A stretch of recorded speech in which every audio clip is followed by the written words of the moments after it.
السلام علیکم ورحمت الله وبرکاته. دوستانو زه یم ستاسو ورور صدام حسین، یو ځل بیا د اس کیو ټیک چینل له لارې. دوستانو په نننۍ ټاپک کې به زه تاسو ته دا وایم چې هغه دوستان چې څرنګه مثال د خبرې هغه دوستان چې د فلش له لارې خپل کمپیوټر ته وینډوز کوي، هغې ته زما یو اډوایس دی او ډیره ښه طریقه ده. دوستانو دا یو ډیره زبردسته طریقه ده چې زه اوس تاسو ته دا درښایم چې د دې طریقې ګټه څه شی ده، او دا په بله د نورو طریقو د نورو کارونو دپاره دا طریقه هم یوز کېږي. هغه بیا تاسو پورې لري، کله چې د ده په باره کې پوه شئ نو کولی شئ چې هغه بله طریقه دپاره هم یوز کړئ. دوستانو زما مطلب دلته دی چې کله موږ یو یو اس بي ته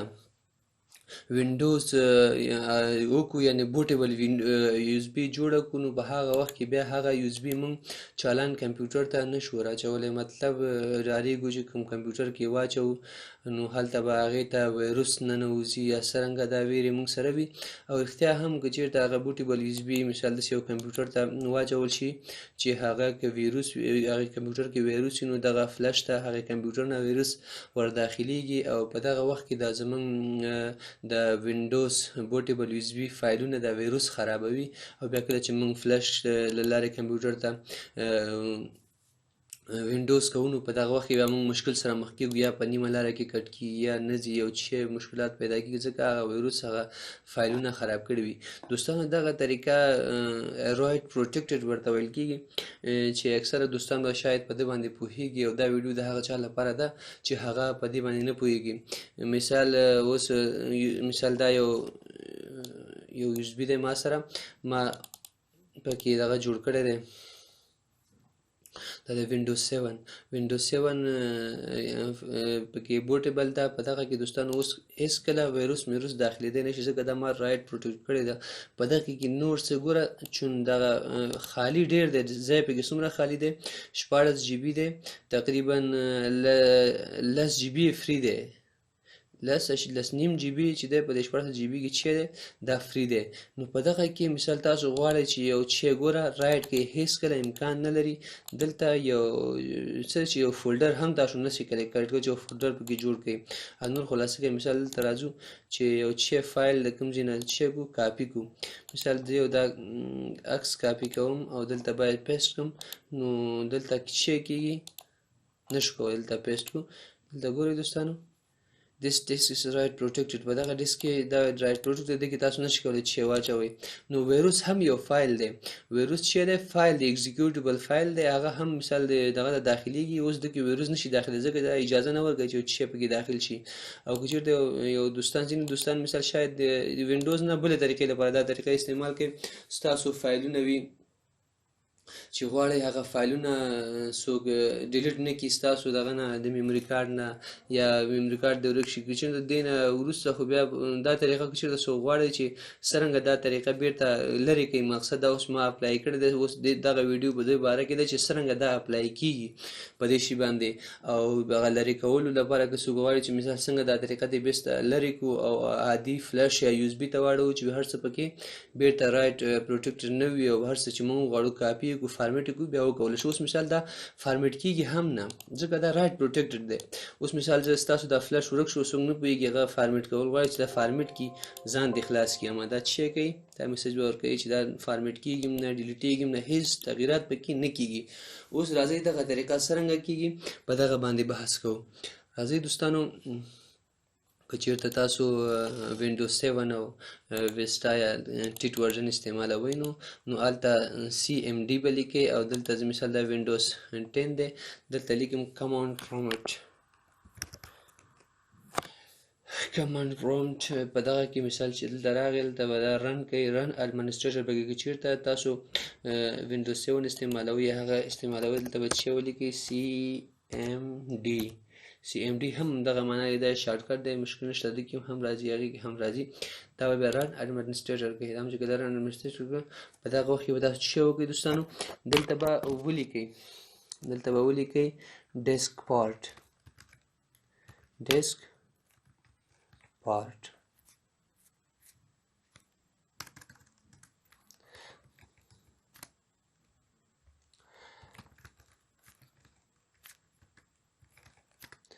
کله چې دلته ډیسکپارټ ولیکئ دا تاسو دلته لاندې راشي اپشن به درکړي ډیسکپارټ یعنې اوپن دی په دغه وخت کې به تاسو څه ولیکئ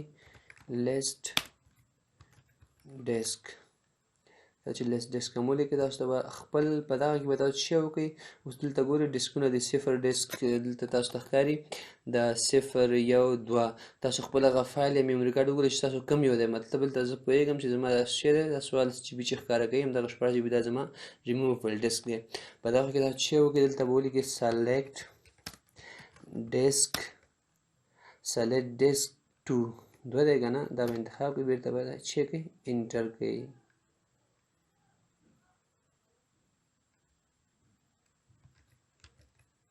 select disk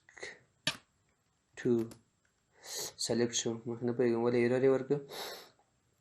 select disk 2 دلته اوس تاسو ته دا ښیي چې وایي disk 2 is now selected په دغه کې تاسو څه ولیکئ دلته ولیکئ چې څنګه چې زه لیکم دوستان همدغسې به لیکئ سیم طریقه به لیکئ ATTR دا چې د اټریبیوټ شارټکټ دی هغه هم کار کوي چې تاسو لیکئ اټریبیوټ هغه لیکئ یا ATTR لیکئ کار کوي ATTR ډیسک داسې به دا ولیکئ او دلته به اوس تاسو څه وکئ دلته به ولیکئ set read only دغسې به ولیکئ څنګه چې ما لیکلی دی ATTR disk set read only دا به څه کوي دا به specified for this command is not valid ATTR disk set read only ګورئ دوستانو مخکې نه پوهېږم چې ولې ایرر یې ورکړه لیکلی یم صحیح او مای ګاډ ما غلط کړی دی هلته ډي مې پرېښې وه ما څنګه نه کېږي د ریډ اونلي مې پرېښې وه صحیح به داسې دقیق به ولیکئ څرنګه چې ما لیکلی دی همداسې ATTR disk set read only دا شوی ډیسک اټریبیوشن سیټ سکسسفولي دا څه شو تاسو دا سیټ شو په دغه وخت کې اوس کولی شئ چې دلته بیا اکزیټ ولیکئ اکزیټ هم چې ولیکئ او ستاسو نور کار وشو تاسو صرف دلته راشئ او خپل فلش به یو دفعه د کمپیوټر څخه وباسئ او بیرته واچوئ نو بیا به هغې څخه څه نه کېږي هېڅ څوک نشي کولی یو شی ته یې ډیلیټ کړي چې پکې رایټ کړي او چې ته یې نه لرې کړي چې پکې اضافه کړي چې فارمیټ یې کړي نو دوستانو که چېرته تاسو غواړئ چې مثال تاسو ته وښوده مخکې همدا طریقه ده اوس همدغه دی اوس هېڅ نه دي چې ډیلیټولی شئ فکر نه کوم رینیم هېڅ تغییرات پکې نه شئ کولی صرف یعنې دا معنا لري چې تاسو صرف ریډ اونلی مطلب چې صرف د فلش کولی شي چې ته ولولئ لکه کمپیوټر کې چې یوزرونه جوړېږي یو administrator یوزر دی یو لیمیټ چې مثال هغه د به ته محدودیت وځکې هغه یوزر یو چې دی ګسټ یوزر دی ګسټ یعنې میلمه صرف کولی شي ستاسو فایلونه چیک کړي یو مثال انټرنیټ کار وکړي او ورنه کړي نور نشي کولی چې شی ډیلیټ کړي او چې رینیم کړي هېڅ شی نشي کولی سیم طریقه هم دا صرف ریډ اونلی دی یعنې صرف لوستلی شي او نور نشي کولی کمپیوټر خپله چې کاپي پیسټ پکې کار نه کوي چې شی پکې ته کاپي ولته پیسټ کړي هغه کار وکړي نو دوستانو هیله ده چې ویډیو هم خوښه شوې وي که چېرته دوستان وي چې هغه غواړي چې بیرته دا څرنګه عادي حالت ته اړول کېږي یعنې که چېرته داسې هم کېدی شي چې تاسو یو USB اخیستی وي چا نه یا څوک یې خرڅوي نه پوهېږي ارزانه دا چې وګوري اعلان نه فارمیټ کېږي کوم کمپیوټر ورته وایي چې دا هېڅ ته خطا که نور بدل نه خوري تاسو ته ارزانه ترې واخلئ دا څرنګه بیرته عادي فلش ته ګرځولی شو دوستانو هغه ویډیو هم د چینل کې شته تاسو هغه چینل کې وګورئ انشاءالله چې خوښ به مو شي دوستانو که چېرې دا زما ویډیو ستاسو خوښ شوی وي نو ویډیو در سره لایک کوي کوم نظریات کوم نیوکه لري دوستانو هغه وایي سړی نه دی چې هغه نیوکه نه قبلوي په ځان باندې که چېرته زه انسان یم که یو څه غلطي مثال خبرو کې غلطي رانه شوي بخښنه تاسو ټولو نه غواړم او کومه غلطي کومه نیوکه لرئ سالمه نیوکه نه منفي نیوکه نو ما دوستانو مونږ به آینده کې هغې کې اصطلاحات راوړو او یا کومه غوښتنه لرئ چې مثال هغه څه باید تاسو ته اپلوډ چې د دې چینل کې نو تاسو کولی شئ زموږ کمنټ کې ولیکئ د ویډیو کمنټ کې یا موږ سوشل میډیا ادرسونه هم تاسو درکړي دي په دې ویډیو کې تاسو ته ښکاري نو هغه له لارې کولی شئ موږ سره فیسبوک له لارې واتساپ له لارې هر چیز له لارې موږ سره کنیکټ کې شي هغه مشکلات موږ ته ووایي. موږ به انشاءالله خپل تر وسې پورې کوشش وکړو چې ستاسو د مشکلات حل کړو. دوستانو موږ په دعاګانو کې یاد ساتئ. بای د الله په امان. For more updates, subscribe SQ Tech YouTube channel and don't forget to press the bell icon to get latest notification.